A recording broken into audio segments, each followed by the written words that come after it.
Okay, so I just start. Yeah. Hello, welcome to the new episode of Format Plus. Today with me is a woman that is a world-class canasta player. She has a promising backhand in ping pong. She makes an amazing gratin de finois by the recipe of her grandmother. And she also happens to be an excellent illustrator, amazing artist, and for me what is most important, she is the woman I love and the one I share my life with. Oh, thank you, Amor. Yeah. And I'm Vladimir. I was born in a small copper mine town in Serbia. I studied graphic design in Belgrade at the Academy of Applied Arts. I worked in design studios in Belgrade. I moved to Barcelona, where I was looking for world fame. But I ended up writing books that has nothing to do with design. So, yeah, this is a new thing for us. Exactly, and a completely improvised discussion, because we found out we were going to do it about 2 days ago. Yeah, so let's see how we improvise. Exactly. Yeah. Where do we start? Yeah, I wanted to ask you about your upbringing and how family is important. How was important for you becoming what you are doing today?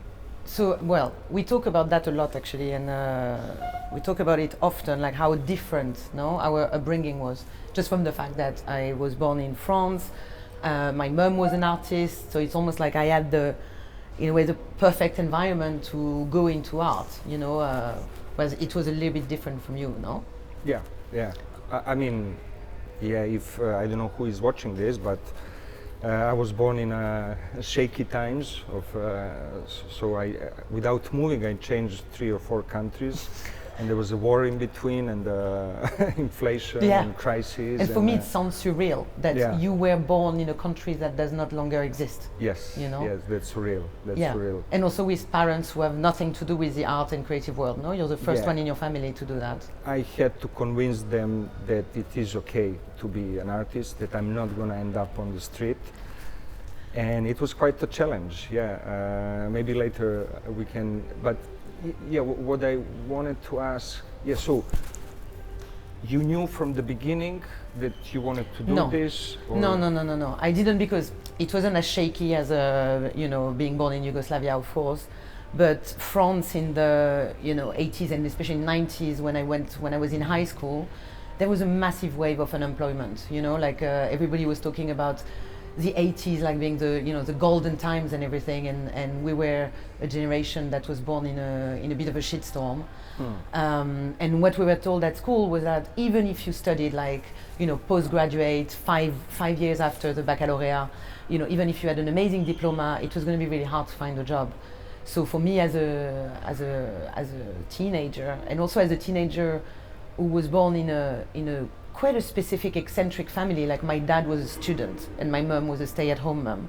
So he was a student by choice, like he went back to studying when I was about 9.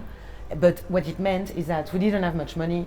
We lived in a really small apartment. I was a teenager, I couldn't buy get the funky clothes and stuff that all my friends were getting at school. And so for me, it was really important as a teenager to choose a viable career. Basically my only goal in life at that stage was making more money than my parents, which wasn't very hard. Mm-hmm. But so for that reason, I went into science because science was kind of the only way, the kind of best bet for future, for a future. So I studied engineering. I had my science baccalaureate. I never actually even had a art class apart from when I was really small. Because it didn't really exist, when you were studying science. And so after high school, I went into science. I didn't last very long. It was extremely difficult. But also, I realized at that point, I'm never going to be happy doing that. And the only other thing, and then I asked myself the question of what am I going to do? What am I good at? If it's not science, what else do I have? And the only other thing I had was drawing, because thanks to my mom, I was drawing since I was a kid, every day. I was an obsessive drawer. I was drawing in class. So every day I was drawing, and naturally I became quite good at it because, when you do something for 20 years, you have to be good at it. And so at that point I said, okay, what's my other choices of path? And I decided I'm going to study design. But even back then I was like, no, I'm going to go into advertising, because advertising is where the security and the money is. And in the end I never worked in an advertising agency a day in my life. No, But thanks God. that was my and I don't regret it. But that was my entry point into art school, like almost something I didn't do like because I knew I wanted to do that. I was just like, okay, let's choose something I'm good at. For you, but then it was difficult entering art school in Paris, but I don't think it was nearly as difficult as entering art school in Belgrade, no? Because how many people in your year? Yeah, it was 8. And at that time it was the only official school, the Academy of Applied Arts. But in this sense, I mean, I had a similar, well, I did a science high school because my parents were trying to, convince and your dad me was an not engineer. to. Yeah, exactly. So for them, the only proper way in life was, stick to science, stick to real things. Yeah. And for them it was too, they were telling me, no, it's 1 in a million to become a, well, we haven't even considering being a designer. I didn't know what was graphic design from my perspective back then. So what made you want to study art?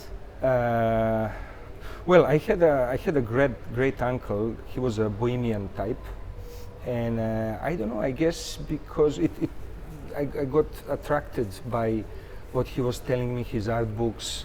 I started also growing up in a gray industrial environment. I think that was an escape as well. It was the best way to travel and to escape, no? And then reading books and seeing art and drawing and creating, that was like a wonderful world to, it was like a vehicle to escape.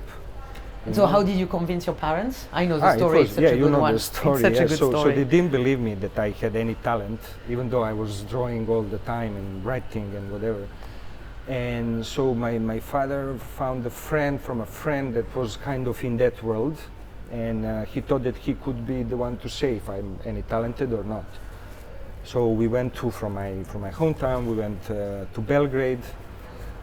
We met the friend of my parent, and we went to see the guy. So all 3 men, they entered the room. I stayed outside waiting. I brought my drawings. My drawings. Like I was 17, maybe, and I waited for like 20 minutes for them to decide my future. No. Yeah. Well, and apparently the guy said, yeah, it's great. Like he has a goal, and for me, from that day, that was like the beginning of my life, in a way.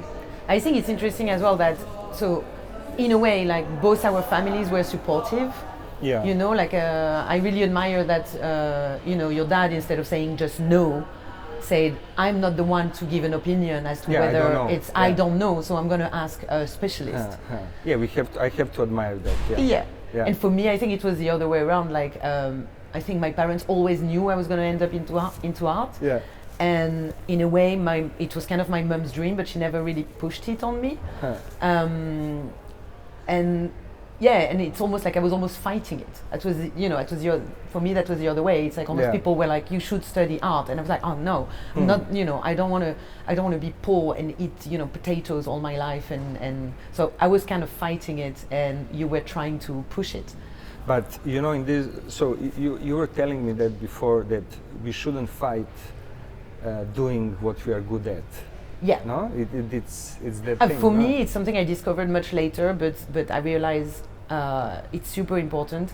And I don't know if it's the same in Serbia, but the way I was like the French education system, they tend to tell you at school that if you're good at something, you should be focusing on other things. Something else. Yeah, you should get better at things you're not good at, and not, it's almost like you're being complacent by only doing what you're good at. And I think it's a huge mistake.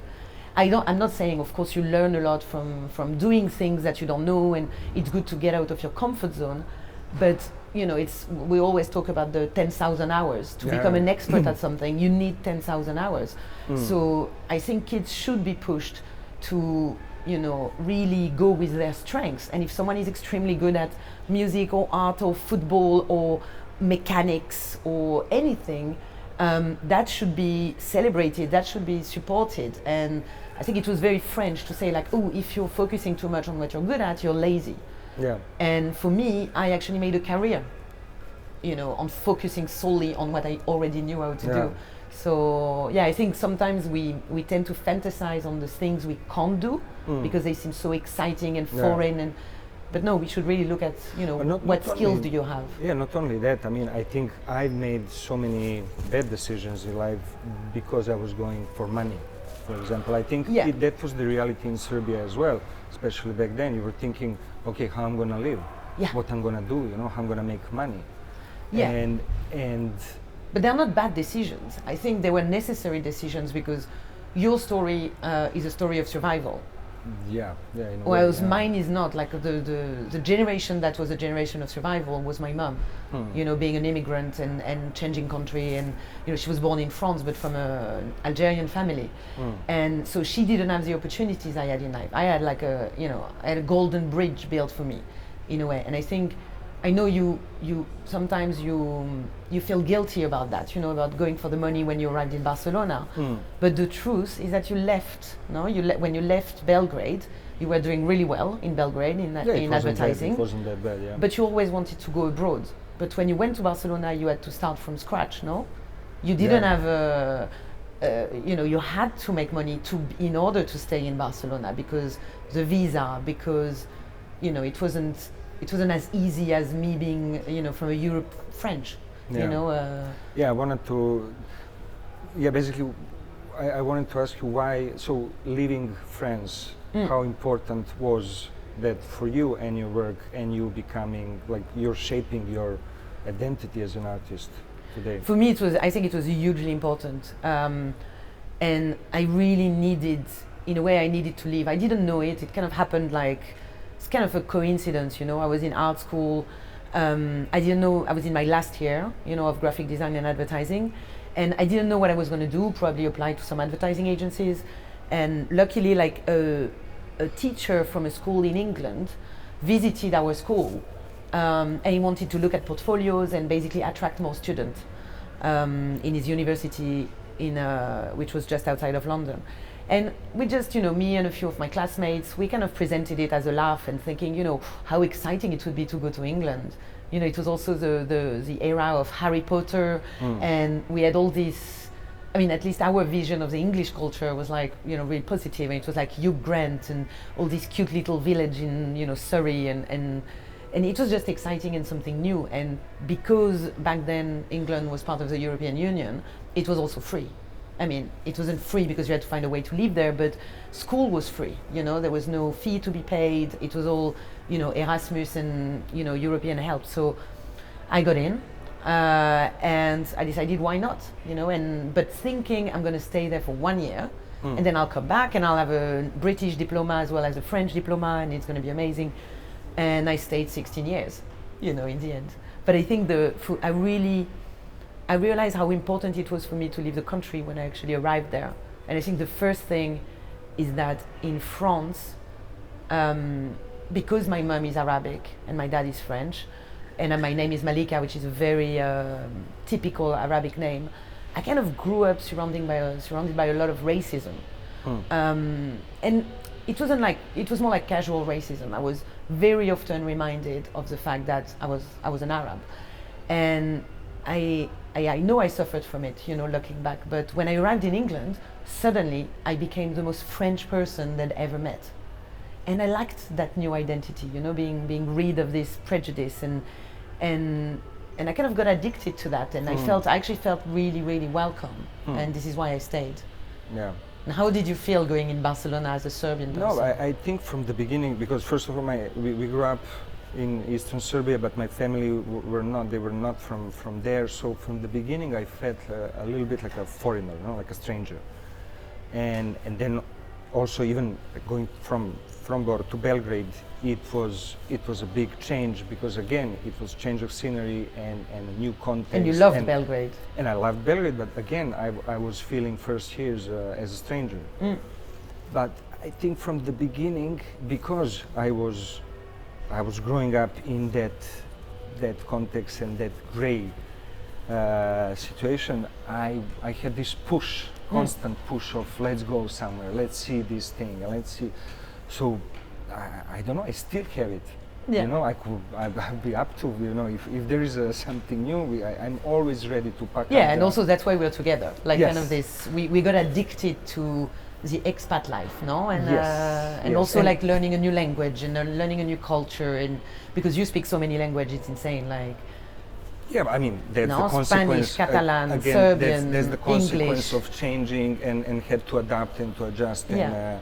I think, I mean, for me, especially there was important because by changing so many towns and cities and countries and whatever, it shapes your your personal, your identity. yeah, Like you're in a way you're leaving behind, because if you stay all your life in one place, which is completely fine, but then you also you get to bear. well, you're in a comfort zone as well. Yeah, exactly, Yeah, and you have to bear the identity of that place, yeah. local identity. And I think in a way what was good, at least what was good in my case, was that it happened to make my own identity. Yeah. That was a little bit of this, a little bit of that. At the end, it's me. Yeah, and you know? often say like you're a citizen of the world, no? Yeah, but that sounds lame. Yeah, I but mean- that's what you say. You told me that when we met. Yeah, yeah. And I yeah. think we also have this conversation a lot about like how do you define yourself, and for you, I mean, I still define myself. It doesn't matter if I went to England or if now I'm in Spain. I still define myself as being deeply French. Yeah, you are more French, yeah. And- Then I'm Vladimir. Yeah, and you're Vladimir. My country but- is Vladimir. Yeah. That's my continent. Exactly, Vladimir land. I feel comfortable there. Yeah. No, but also I don't know. I think for me it's also because I agree with you that it's, you know, changing place, changing country, it changes it makes you evolve, no? It changes who you are as a person. But there is also a core, you know, the core thing. And for me, I think the core is really in my childhood, you know, in where I grew up. And I think you can see it a lot in my work as well. It doesn't matter where I live. There is something very French about my Yeah. work. But not only. There is also something very, in a way, Arabic, you know, it's something in the line. Yeah, again, So I it's a think- mix. Yeah, of, and then maybe something also quite British now, but then you become the sum of everything, no? But yeah, I think it's we both love like discovering new cultures, and I mean that's also what we do in our relationship. You know, we have to learn from each other and we have to understand each other. Like I had to understand the meaning of And inat. exactly, I wanted to say that you have to deal with inat. I had to understand the meaning of inat to understand you, Yeah, and yeah, and you are very inat. yeah. And I'm afraid of promaya, Yeah, which is another. and you have one to tell people what inat is because well, otherwise we were trying to. it's a for it's several a years Serbian to define concept. It. Yeah, it's untraductible. No, it's not. It's like being against just because. But by It's being a contrarian. Yeah. So like you say Enjoying. white, he's gonna say black, even if he believes white is right. yeah, It's like it's it's being a contrarian in a way, but just because. it's funny. It's funny that these things that you cannot change. There are things that stay. You can travel Yeah. around the world. You can live for 50 years in Mexico. Doesn't Exactly. matter. The core. This of is it. part of the core of it. And Frenchness will always be there. Yeah. Yeah. But again, it's funny. Like it's like cooking, because I like cooking. You know, like you can take an ingredient from one country, but then if you put it with some spices from another, there are unexpected. Fusion. Yeah, there are fusions and there are nice and unexpected results and tastes. No. Okay. Also, I wanted to talk about your day-to-day life. I mean our day-to-day Our life, day-to-day because life, we work because- together. I mean, we don't work together, but we work in the same space. Yeah. Well, we work where we live. We work actually. from home, We work from home, and it's new for you. it's new for me because for many years I worked in companies or design studios, whatever. And 5 years ago, more or less, I decided to go on my own. And so When we met, pretty much, you went freelance. yeah, I was thinking. I already had a bit of. I was bored and I had a little burnout from so many years of crazy hours in agencies. So we live in, but there is part of the house where is a studio, Yeah. more or less. So you have your own space, I have my own, but then And then we have Leia coexist. in between. Yeah, your assistant. My and assistant, who is friend. also a friend of Vladi. That's how we met. So it's like a little family, a little trio in the house. Yeah. So yeah. we work in the same space. So some people ask us, like, how, don't you get bored, like, seeing each other 24/7? Because we pretty much It's spend true, yeah. every day, the entire day together. But actually, as a joke, you always tell me, like, Yeah, I don't see you. that you all don't day. see me, even though we're in the same. You're there, but you're not there. You're in your things. You're on your calls, or you're in your. Yeah, but also because when I work, I'm quite creepy. Well, you go into your void. I go into the void. Yeah, like yeah, I have, yeah. since I was a kid, I had that. Huh. It used to scare some people, actually. Well, it's a superpower. For me, it's like superpower. Yeah, it's like a focus. Complete focus. Yeah. I can. I call you. No, sometimes I'm You can telling talk you to me and I'm something not you're hearing you. Yeah. And I don't work with headphones. Yeah. I don't need envy, headphones. I envy that. I wish I can have that kind But of it has good focus. sides and it has bad Yeah. sides, because the bad side is that sometimes I don't have lunch. I don't know how to take a break. Yeah.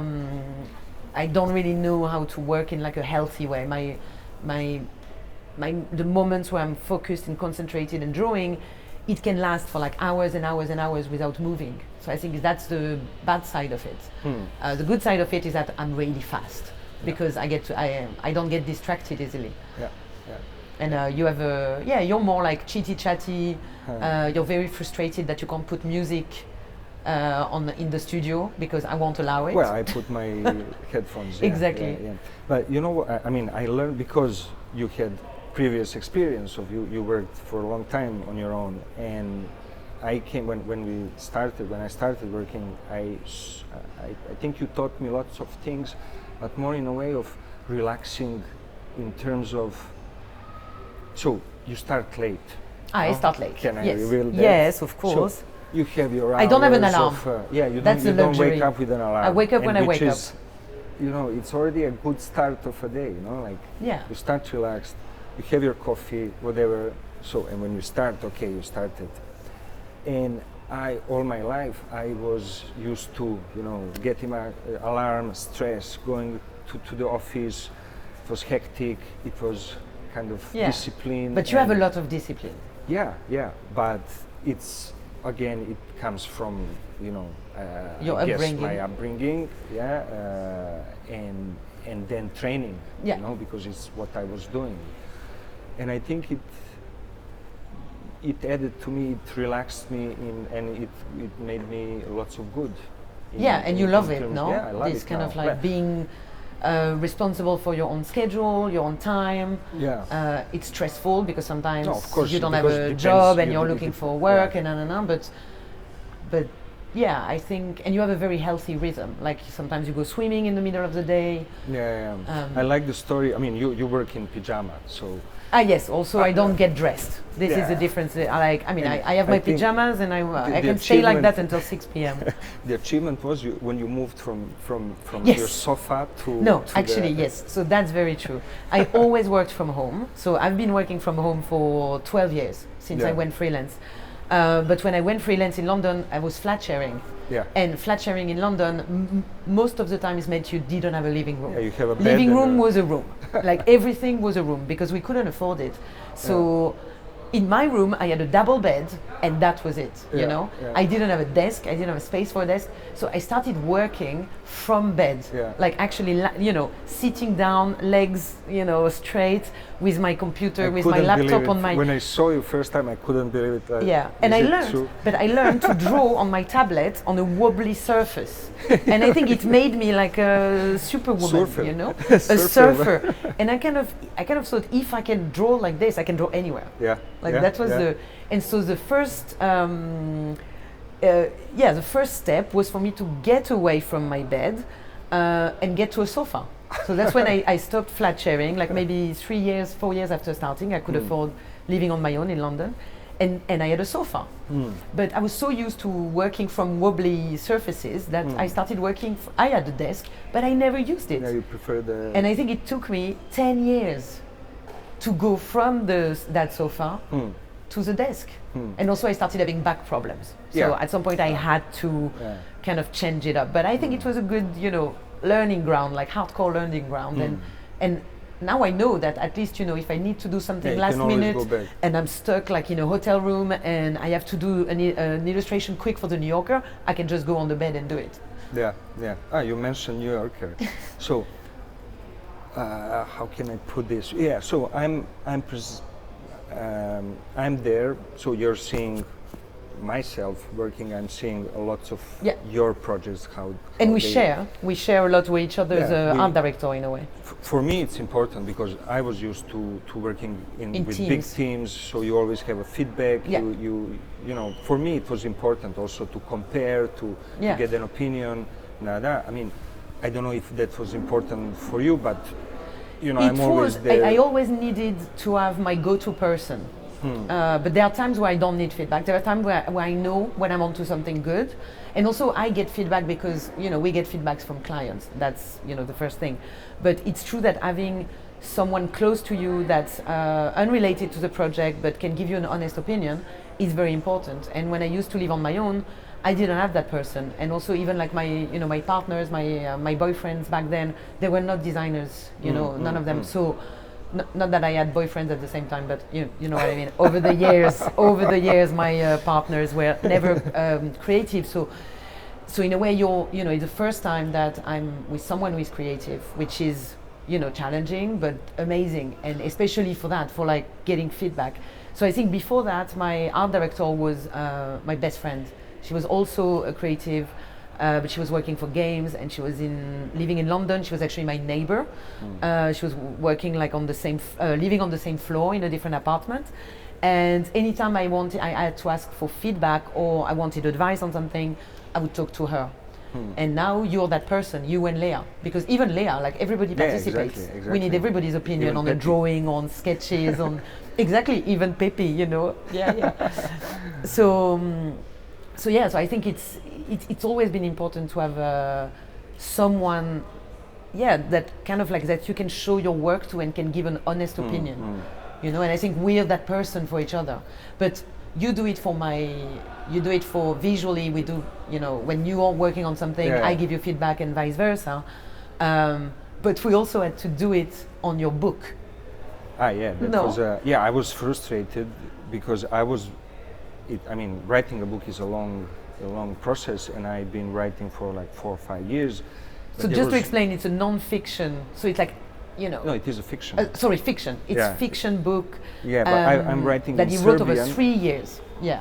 Yeah, I'm writing in Serbian, and we live in Barcelona, and we speak English, so there was no one to share that. No one wanted. I struggled to find the person to read that and book. Give you feedback. Yeah, and then how can you write a book if you don't have any? I know, and I was very frustrated because you were writing a book and I couldn't read it, and I wanted to read it. And I remember, I think it took about like almost 2 years for you to allow me to take your text, put it in a really Google Translate. It wasn't even Google Translate. We had to find like a Serbian to English online translator, and you were forbidding me to do it. It was sacrilege. It was criminal doing that. But at least something. But I could feel your frustration of like no one could give you feedback, and you were waiting for feedback, from the publishers. And everything was too slow, and you were losing the momentum. So I remember we did it, and I was reading like a chapter a night, so translating it to English and giving you feedback. So that took a long time. It took me some time to accept the feedback. Because like, what do you know? You are reading the Google Translate. Yeah. Exactly. But so I think it doesn't. I think feedback comes with everything. No, it comes with you wanting to buy a nice shirt and asking me, should I buy this one or not? It can come to anything. How should I react with that person? And of course, it applies to when we do work. But your job was more difficult. You had to read it. Like me, I remember the last time the last New Yorker cover. I was watching. The Queen cover. You got what was it like? I was watching the basketball game from the European Championship. So I was laying down on the sofa. You were working. Yeah, So but that was stressful. by the end of the first half, you sent your sketches. It was what, like 1 hour? But I have to explain then the process of these New Yorker covers. So not all New Yorker covers are like this, but there is one specific type of covers with a New Yorker. It's when the news hits, you know, when something massive happens, you know, important, and they want to do a cover about it. And usually you have no time because it almost has to be, it has to come out, like be done and come out on the same day. And so I took part in a few of these kind of pitch, because they are pitch, you know, when that happens, what they do is they send an email. I think they have a list of artists that are used to working on quick deadlines. I don't know how many of us there is, but I'm on that list since I did the Bob Dylan when he received the Nobel Prize of Literature. Yeah. So that was a cover Or that I had Hillary to do Clinton for in a day. presidentials, yeah. Exactly, the cover that never was the presidential cover with Hillary Clinton. But so I'm on that list, and of course when the Queen of England, you know, was about to pass, you know, they, of course, everybody sensed it, and I received that email. And I remember because I had finished my day of work. It was 6 p.m. You were about to start watching your game. I got the email, and I think it was especially important for me, this cover, because it was the Queen of England. Yeah. And there was something symbolic about me getting to design the cover of the Queen of England. So, of course I said yes. Because of your love and your connection and to because UK. I spent 15 years there, and I think I actually have a deep understanding of the symbolic of what she represented for people and how important that is. And it doesn't mean that I'm a royalist, you know. It just means that I know what she meant for people, and it was an important cover. So of course I said yes. And I remember getting really excited, and you were getting excited, and so I was showing you all the sketches, the ideas I did, like I think in 1 hour. Yeah, it was 1 hour. Yeah, and you made quite a few. Yeah, and your favorite covers was not. No, I remember because me being anarchist, kind of. I had a bit of an anarchist one. Yeah, God save the Queen. Yeah, that no one will see, but we were laughing a lot, and it was really funny. And actually, the cover, you said this is the one, and the one that will. I think you were more convinced than me that I was going to win that cover when I sent the sketches. It was like a pop icon. Yeah. Like you made an icon of it. Yeah. Powerful image that praises. Yeah. And then we had to wait. Yeah. Then the wait was But excruciating. the wait was what, like 1 hour, I think, or 2 hours. Yeah, it was super fast. Because I and think quick, the other people were sending ideas, and then the process is that Françoise, the art director, she has to, you know, go to the editor-in-chief, David Remnick, and present the ideas, and they decide together. Yeah. And I remember getting that phone call from Françoise. I was sure that. And you were sure. You were like so supportive. It's also what I love like about you. Like that night, we were both very excited about that cover. Yeah. And when I got the call, I finally got the call, and Françoise told me we chose your cover, so we can actually go to print and print it as it is. Because the sketches I do look quite refined, but they're not, but they look quite refined. And I remember panicking and telling her like, no, I want to finish it. I want to, you know, give me an hour, and I'll make it, you know, ready for print. And she told me, you have 40 minutes. And these 40 minutes, I was drawing, like smoke was coming out of my hands. And you were so sweet, because you were like, do you want a glass of wine? Do you want water? What can I cook for you? Can I do something? It was really funny. It's teamwork at the end. Yeah, it was teamwork. And I think you were as excited as I was when it came out, you know. So that was really fun. Yeah. But you see, that thing, I mean, for me, it's super important to have that kind of support, because working on your own is hard enough. Yeah. But mentally also. Yeah. Like you have to be, you know, you're always, you know, it's your responsibility, you deal with lots of things. You know, at the end of the day, it's only you. Yeah. And having someone to share and to give yeah, you but I think support it's really important, and it's in a way it's a luxury. I think we're very lucky with that. But it's also super challenging, because at the end of the day, we're two creative people, which means we have two sets of ego, you know, quite developed ego. Yeah. And I know that, for example, for me, in the past, it was a bit problematic, you know, balancing my personal life with my professional life, and especially being a woman.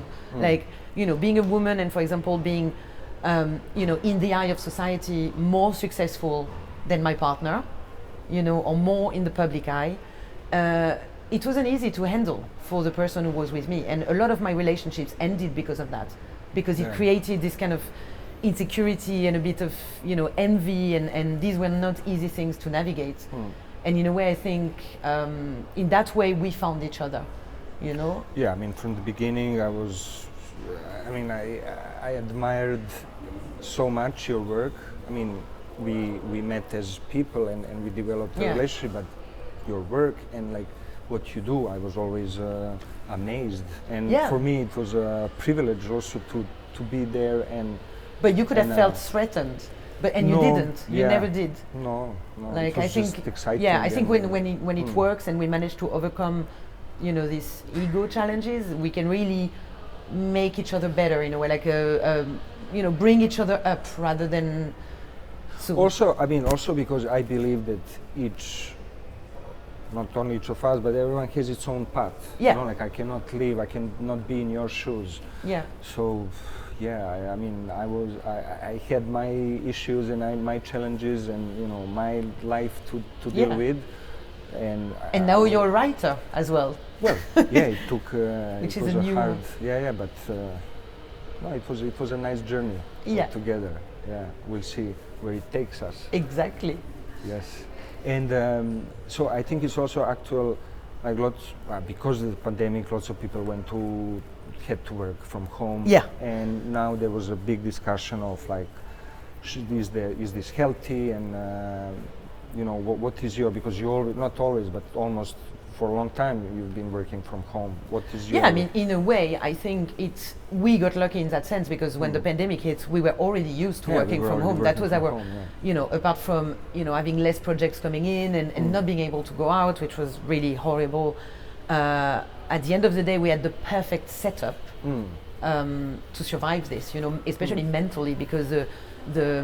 Our apartment was already set up we were already spending 24/7 in that apartment. Yeah. But it was really hard, like, I think more mentally than anything, it was hard, but thank God, we were together.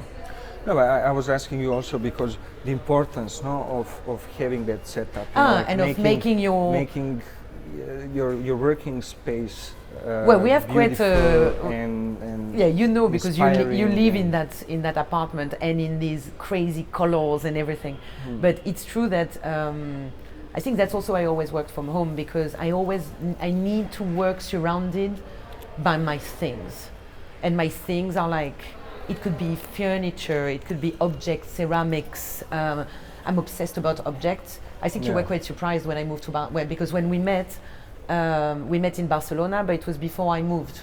So we met, and you had never seen my flat in London, and I think it's only 6 months later when I actually moved to Barcelona and moved all my shit, like all my things, piano including my piano, and organized the space, and so it was the beginning of our relationship. And I think, what did you feel the first time you entered the flat and everything was unpacked? I thought, madre mia, where are we gonna put all these things, But actually, there is a space for everything. But it's true that I'm a collector. I collect things, and I believe in beauty. I believe in surrounding yourself with beautiful things. And my taste is very colorful and intense. But it's true that the house is full of objects. Like wooden animals, sculptures, just colorful things. It could be a candle, it could be, anything. And I know it was a bit hard for you because I was a bit of a Nazi when it came to allowing what things come in the flat and what things don't come in the flat. But then you love also we have similar taste as well, like so. You like it? I mean, I in general, always liked beautiful things, but it never occurred to me the importance, and I don't know, I guess it's my condition of just being a simple man.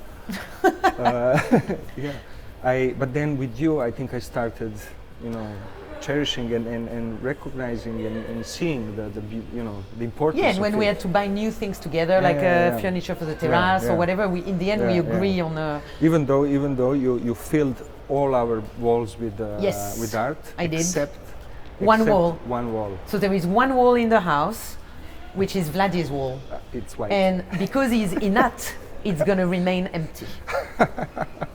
He's decided you can feel everything, but I need that one Except wall. that bit. Yeah, it's almost like the respiration, like the breathing it's point. It's inert. It's a statement. Yes. It's a statement. It's a statement wall. It's a, And we'll see, I bet you're never going to put anything on that wall. Yeah. Or maybe the cover of your book, or maybe nothing. I don't know. Maybe nothing. Maybe it's Maybe it will remain like this. But it's true. Yeah. And so, what else did we have for today? Like, I wanted to ask you about social networks. Not only social net, but like the whole, because we live, when I started, none of it was existed, no? And I've been working for 20 something years. I remember, first Photoshops, like you press save on the poster, you go to have a coffee and you come back and it's still saving. Yeah. In today's world where everything happens instantly, and the whole social networks thing. And so we're very different with that, because you don't care. Yeah, I'm old school. You don't like it. Yeah. You're kind of against. Probably I'm wrong, probably. No, it's not about being right or wrong, but you don't feel comfortable. You don't want to spend time building an online audience. You don't care. Yeah, even for me, even doing this is super awkward. But anyway. But you're doing it. Tell me how you swim in all these things. Well, I think I would. I had a Facebook account early on, but I've actually never been addicted. I've never shared my personal life. Even on Facebook, I was never the one like tagging people in pictures and sharing like, my deep feelings and I feel sad today and what I had for breakfast. I was never that person. But it's true that when Instagram came along, I really identified with it because it was visual, and I don't like, I love talking. You can see that, but I never like making long text and explanations and about things. And suddenly there was this social tool that allowed me to post a picture, just like put a really simple comment and build an audience. And I think in a way I came not at the beginning of Instagram, but maybe it had been going for like, I don't even know, like I think it was 2012 or 13. So when I started my career as a freelance, and the first project I put on Instagram was a Kama Sutra exhibition, and it went viral. Yeah. And so I think this really helped me kind of build an audience. And now I'm completely addicted to it. I spend way too much time on Instagram, but it also became a networking tool. It became a tool. Yeah. And even now, like I post the occasional selfie, but not selfie actually. I'm never selfie. No, the occasional picture of me, which are like portraits, when I go to conferences or when I have an article in a magazine. But I still don't share my personal life. For me, it's very important to have that secret garden, to keep that separate, and I don't want to become my brand. And I know I would have probably doubled the amount of followers if I did that. Especially now, today, if I made reels and videos, and if I actually embraced the influencer role, which I could be, given how many followers I have. But this is just one step too far for me. Like, I use it almost like as a newsletter. This is why I share my work. This is where, I share other people's work as well. And for now it works. But, Instagram might die, in 2 years. And will I have the energy to go onto a new social network? I have no idea. For example, TikTok, I downloaded it, I opened it, and I erased it. It was just like, I wanted to ask you, and even Instagram now, for the algorithm is killing me. On video and all these. We have to find our way around it. So I haven't found mine completely, but for example, I'm commissioning more animations from Mathieu, because I do a lot of animations of my work, and I'm trying to do more now to put them as reels. So in order to kind of stay relevant and for my work to still be seen, and not be hidden by the algorithm. But I can see it's working, but not fully, and I know it would work like 10 times more if I started putting myself on camera and talking about anything. But I don't know, this is just one step too far. I don't want to do it. I want my work to speak for me, Exactly. I mean, I think for me what would work is what Mauricio Catalan did. He hired, at the beginning of his career, I love that. he hired an actor, Yeah. and he was doing all the public appearances and Exactly. I should ask Leia to do it, you know? Yeah, we can Give her a wig, bit of a tan, or and maybe an AI, no? Like yeah. giving a deep fake AI. Yeah. Oh no, that would sound I mean, creepy. but again, it's what is happening. Yeah. That's again part of the reality now. Like all these AI generated art as well. You tried, no? Someone No, sent you. all my friends, when DALL-E came, Yeah, when the DALL-E, demo of DALL-E yeah. came around, so this, you know, kind of like AI. Yeah. Basically, you input some words and it triggers like a visual solution. They use Or your style as a 5,000. reference. And all my friends typed in Malika Favre, girl, pool, moon, whatever, and they sent me the results. And it's pretty impressive. It still looks shit, but you can see that in the future, it could be problematic. I think it could also be extremely helpful. To be honest, I don't feel very threatened because I think I'm almost too old for it. Like not too old for it, but like I established myself. So when people come to me and commission me, they don't just want the style and the work. I think they want the name attached to it, and they want my ideas. It's not just stylistic colors, and I think artificial intelligence can't yet do that, can't replicate that yet. So I don't feel threatened by it. No, but I mean, I think it's an interesting, like what the future will bring, because even in like, you have AI writing books now, or stories, or articles, and it's interesting. We have interesting years ahead. But I think it will kill some jobs, but the same way, graphic designers got really scared when you started having all these self-generating logo platforms, all these logos for like 20 euros. Yeah. But at the end of the day, yes, it has an effect, and yes, it will cut, some jobs, but creativity is much more than that. Yeah, you still need that human touch and error and you need input the error, and you need the accident, and I think that's what the AI can't reproduce, the happy accident, which is something that, at the end of the day happens a lot in our creative field. And if we knew as creatives exactly what the result was going to be before we start doing it, then yes, we would be in danger. But I think none of us know. You go down an alley, then you take a left, then you take a right, then something happens, and you end up somewhere. But that's kind of this accidental magic. I think that can't yet be reproduced. And I was never afraid of that, because I always treated it as a tool. Yeah. Even the software, I always use it my way. Yeah. I didn't like to follow the recipes or instructions. Of course, because because you're in that. No, but it's true. Like, so for me, it's always like a tool, and I'll do something with it, and I'll have some outcome. But I don't feel threatened. And anyway, you can't go back in time, so there is no point trying to stop it. No. And we all have to live in this new reality. I can't behave as I'm a digital native or whatever. I am who I am, and I think I'll find a way.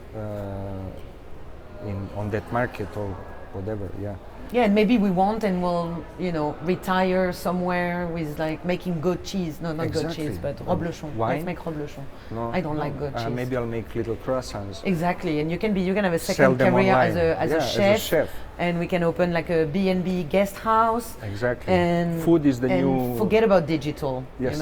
Just live in the countryside. Yeah, healthy food. Perfect. Healthy food and countryside and landscapes. Yeah. Exactly. Good. Well, my love, I think we covered a lot of things today. Yeah, are we done? Yeah. Let's finish here. No, what can we say for the end? No, I think it's really nice. I love actually it's much more natural than I thought it was going to be to chat to you. We're probably going to continue that conversation with a glass of wine now, somewhere in Novi Sad.